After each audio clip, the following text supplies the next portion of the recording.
Hello, my dear students. How are you all? Hope you are all well and doing all good. आज की class we will start with second lecture of acid, base and salt CBSE NCERT. CBSE NCERT. So let's start this topic. What we are going to start? Last class में हम लोगों ने देखा कि acid किस तरह से रिएक्ट करता है अलग अलग मेटल्स के साथ, बेस के साथ. These property we have studied in the last class, last lecture. नीचे लिंक में आप क्लिक करो, ये आपका एक सजेशन आएगा, उस सजेशन में भी आप जाके देख सकते हो लास्ट वीडियो. आज second video acid base salt की, जिसमें मैं सिखाऊंगी कि सारे एसिड्स में क्या कॉमन है, सारे एसिड्स में क्या कॉमन है, या सारे बेस में क्या कॉमन है. क्या कॉमन है सारे एसिड्स में?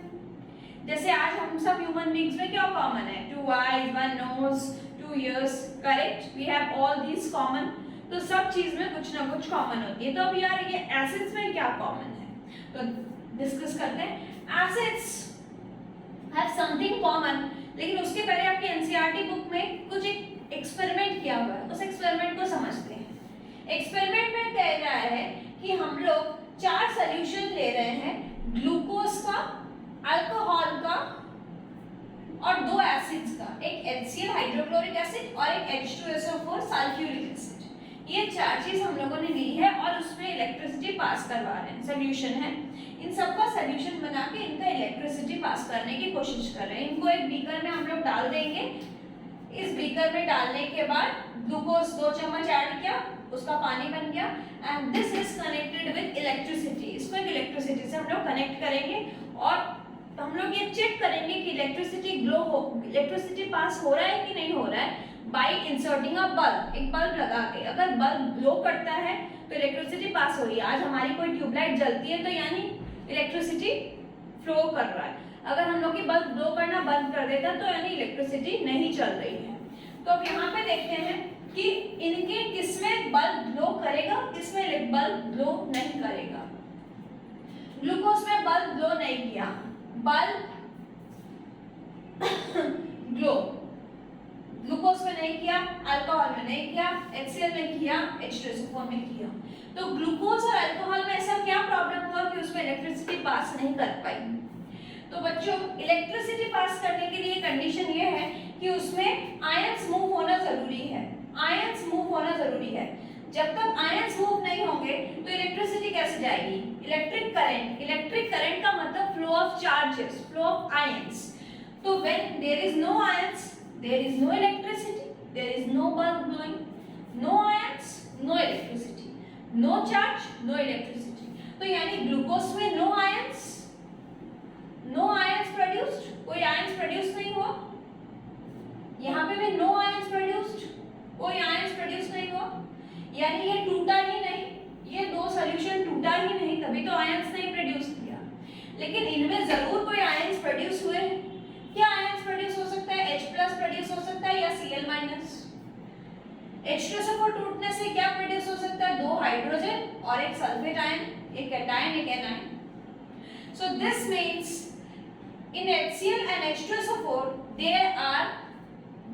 they can be ionized. वो हम इनको तोड़ सकते हैं, आयोनाइज कर सकते हैं. लेकिन ग्लूकोज और अल्कोहल के हम आयोनाइज नहीं कर सकते. ठीक है? क्यों? क्योंकि वो टूटते ही नहीं है. वो टूटेंगे नहीं तो आयंस नहीं होंगे, आयंस नहीं होंगे तो इलेक्ट्रिक करंट पास नहीं होगी. क्लियर? अब यहाँ से एक क्वेश्चन और आप लोगों का आ सकता है कि HCl जो हम लोग, ये आयंस है, ये आयंस सॉल्यूशन में होना चाहिए. मतलब HCl सॉल्यूशन और एक लिख रही हूँ HCl गैस. तो HCl solution, HCl solid, I am sorry, HCl solid. ठीक है? सॉलिड के फॉर्म में, यानी वो ड्राई HCl. बोल रहे हैं कि HCl सॉल्यूशन इलेक्ट्रिसिटी कंडक्ट करता है लेकिन ड्राई HCl नहीं करता. तो ये भी यहाँ से एक अच्छा सवाल बनता है कि dry HCl does not conduct electricity but HCl solution conduct electricity. Why?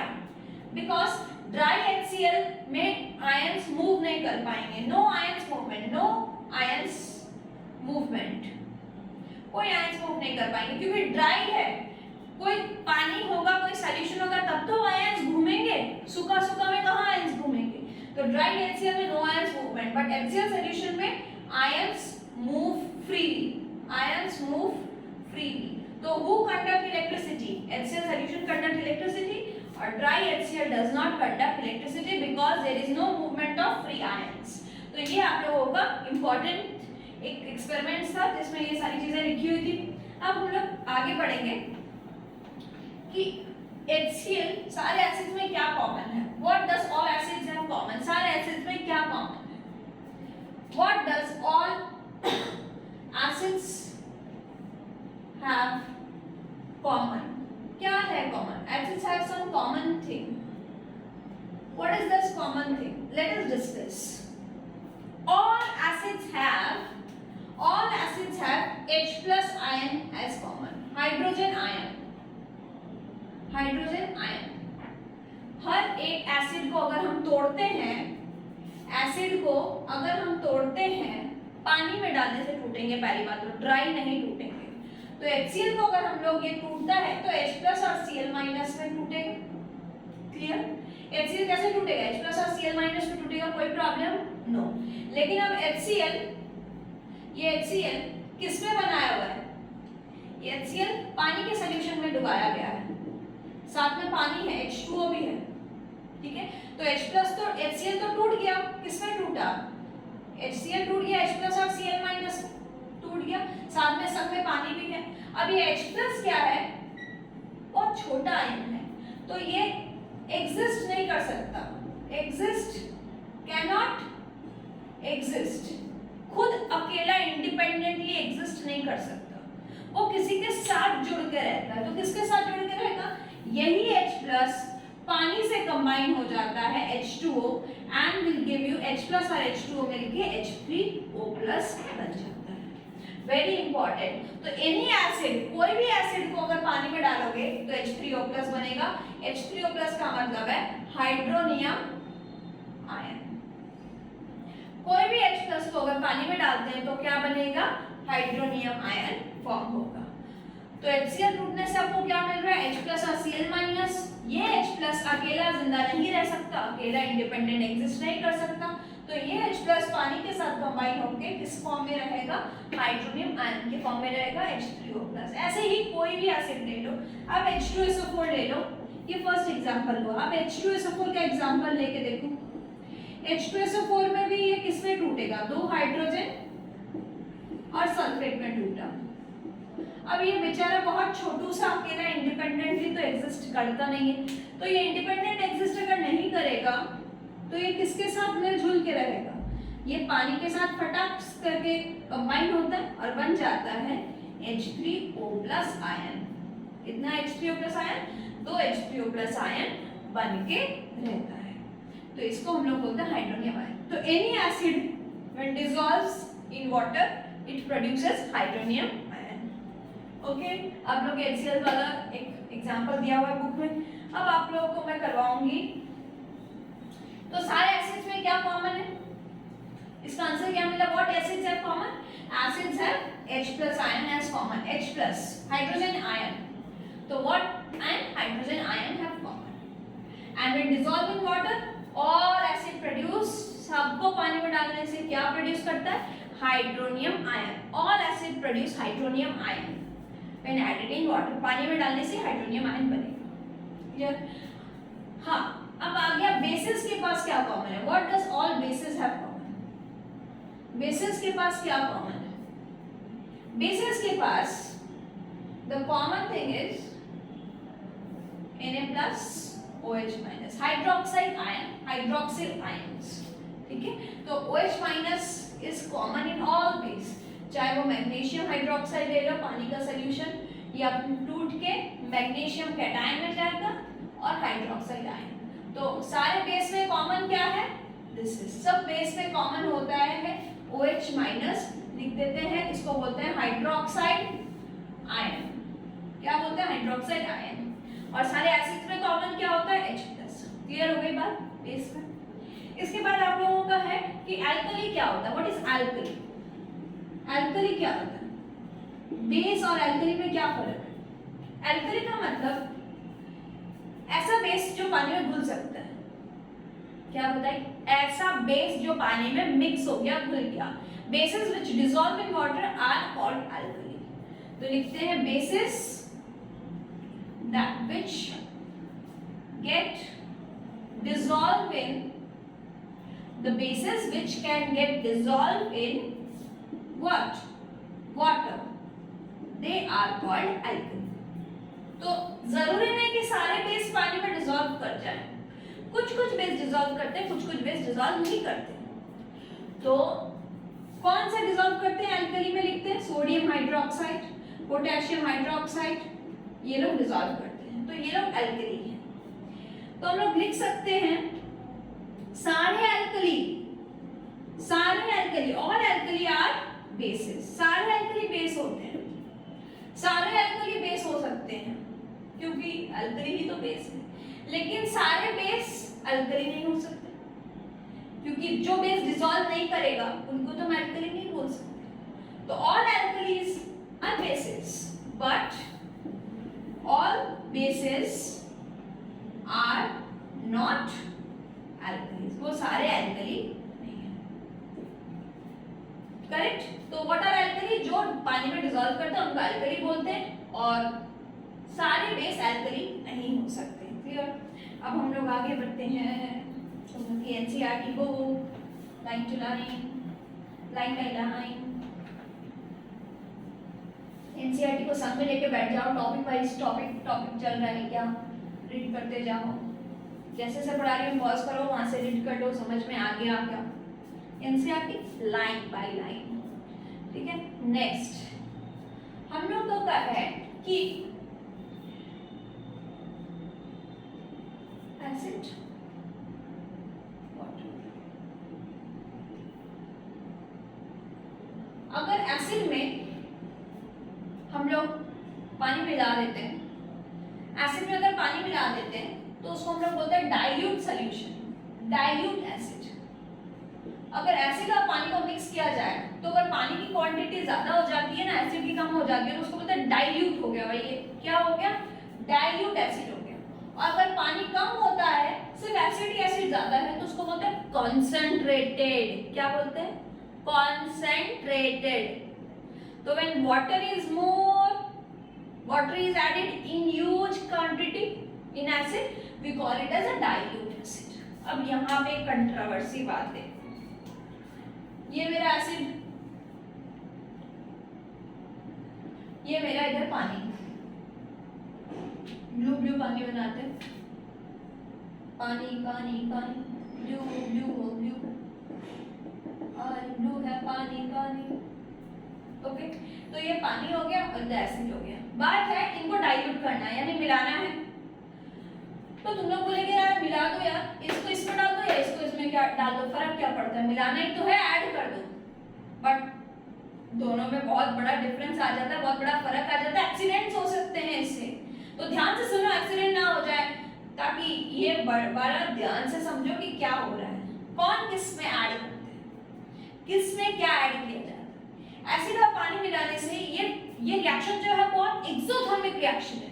कैसा रिएक्शन है? लिख देती हूँ, एक्सोथर्मिक मतलब बहुत बहुत बहुत हीट निकलती है, हीट निकलती है,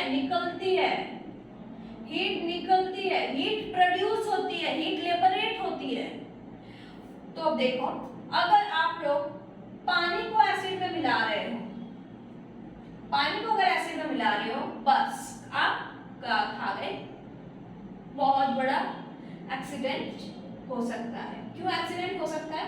पानी को अगर एसिड में मिलाएंगे तो ये रिएक्शन इतना ज्यादा हीट प्रोड्यूस करता है कि ये सहन नहीं कर सकता है। ये जिस बीकर में करेगा वो बीकर फट जाएगा, will burst out and will cause splash outs. This may cause burn, splash out, will cause accident. The beaker may burst out. इतनी ज्यादा हीट निकलेगी। तो वाटर को अगर एसिड में डालोगे, this is not a recommended process. This is a dangerous, this is an accidental process. Don't add water to acid. तो what is the correct process? You have to add, नीचे water रहेगा और ऊपर से आपको slowly थोड़ी धीरे acid को ऐड करना पड़ेगा। ऊपर से क्या ऐड करोगे? एसिड। ऊपर से एसिड आएगी। विद ग्लास रॉड, एक ग्लास रॉड रहेगा जिससे हम लोग टिंग टिंग टिंग टिंग टिंग टिंग हिलाते रहेंगे, थोड़ा थोड़ा ऐड करेंगे, ग्लास रॉड से हिलाते रहेंगे ताकि ये एक्सीडेंट ना कॉज करे। अब इसमें ऐड करते वक्त ये रिएक्शन भी एक्सोथर्मिक है, एक्सोथर्मिक है, तो एक्सोथर्मिक की वजह से ये बीकर जो गर्म हो जाता है। Exothermic produces heat, causes mixture, उसमें तो मिक्सचर क्या होता है, स्प्लैश आउट एंड बर्न, और इसमें exothermic produces heat but not Burns and splash out नहीं होगा, it will heat the beaker, causes mixture to get heated, ये मिक्सचर हीटेड हो जाएगा। तो फिनिश। तो आप लोग को क्या समझ में आया इधर कि किसको किस में ऐड करना चाहिए, what is acid is added to water or water is added to acids, बताओ, ठंडा दिमाग से याद करके पिक्चर याद करो कि नीचे वाटर रखेंगे, ऊपर से एसिड ऐड करेंगे, तो acid is added to water with constant stirring, okay. अब क्वेश्चन पूछ ले what happens when water is added to acid, तो if water is added to acid, the mixture will explode, the mixture will burst out, cause splashing out and may cause accidents. So to avoid, acid must be added to water with constant stirring. Is it clear? Okay. Now next. तो ये चीज आप लोगों को clear हुई। अब देखो बात और एक समझो आप लोग इधर कि ये डाइल्यूट जो मैंने वर्ड कहा है, एसिड और पानी मिलाने से डाइल्यूट होता है। एसिड में क्या चीज कॉमन होता है, H+ या H3O+, H+ यानी हाइड्रोजन आयन और H3O+ यानी हाइड्रोनियम आयन। तो एसिड में क्या कॉमन होता है, वापस लिख रही हूँ, H+ या H3O+ इज कॉमन, ठीक है। अब जैसे ही उसमें पानी ऐड करते हैं, तो किसका कंसंट्रेशन डिक्रीज हो जाएगा, द कंसंट्रेशन ऑफ H+ और H3O+ पर unit volume decreases, per unit volume concentration of H+ या H3O+ decreases।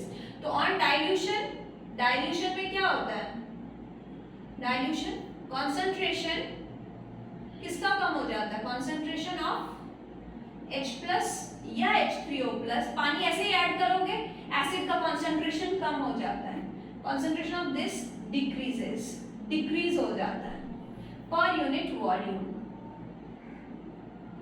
तो इसका कंसंट्रेशन कम हो जाएगा, ओके, याद रखना।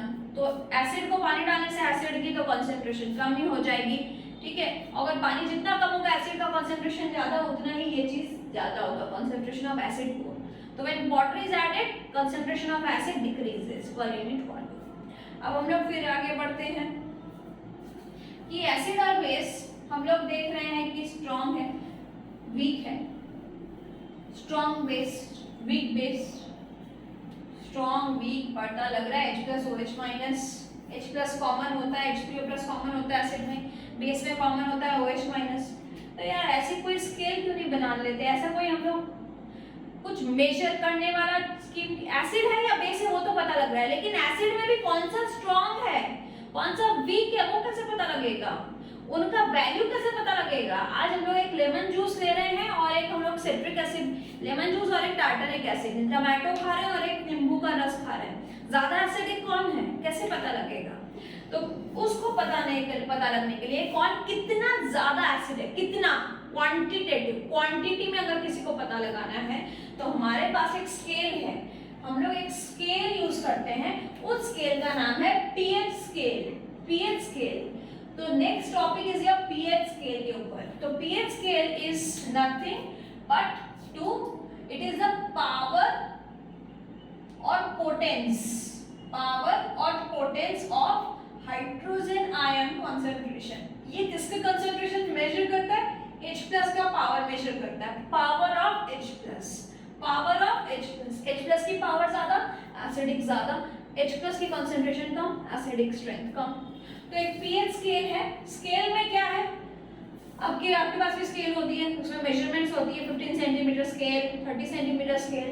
तो यहाँ पे भी एक स्केल है, इस स्केल में हम लोगों के पास यहाँ पे 7, मैक्सिमम 14 और ये 0। तो ये स्केल कहाँ से कहाँ तक होती है आपकी? स्केल होती है 0 to 14। स्केल कहाँ से कहाँ तक होती है? 0 to 14। 0 to 14 में 0 to 7 इज एसिडिक पार्ट। ये पूरा एसिड का जोन है। किसका जोन है? एसिड। और 7 से लेकर 14 तक किसका जोन है? ये जोन है आपका बेस का जोन।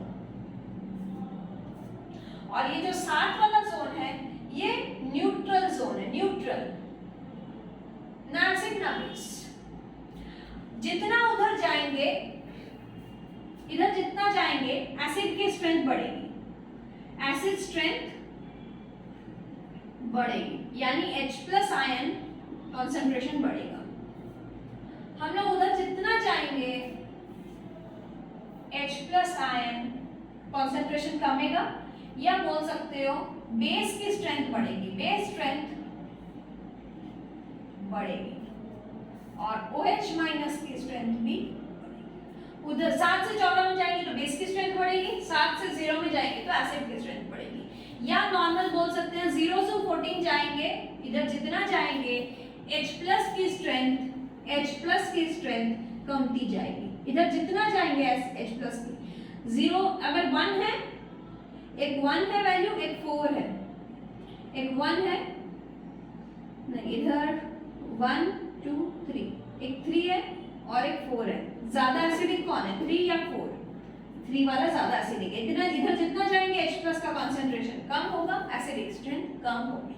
तो ये है pH scale, potence of power. तो इसमें काफी सारे हम लोग एसिड्स चेक कर सकते हैं किसकी कितनी एसिडिक स्ट्रेंथ है।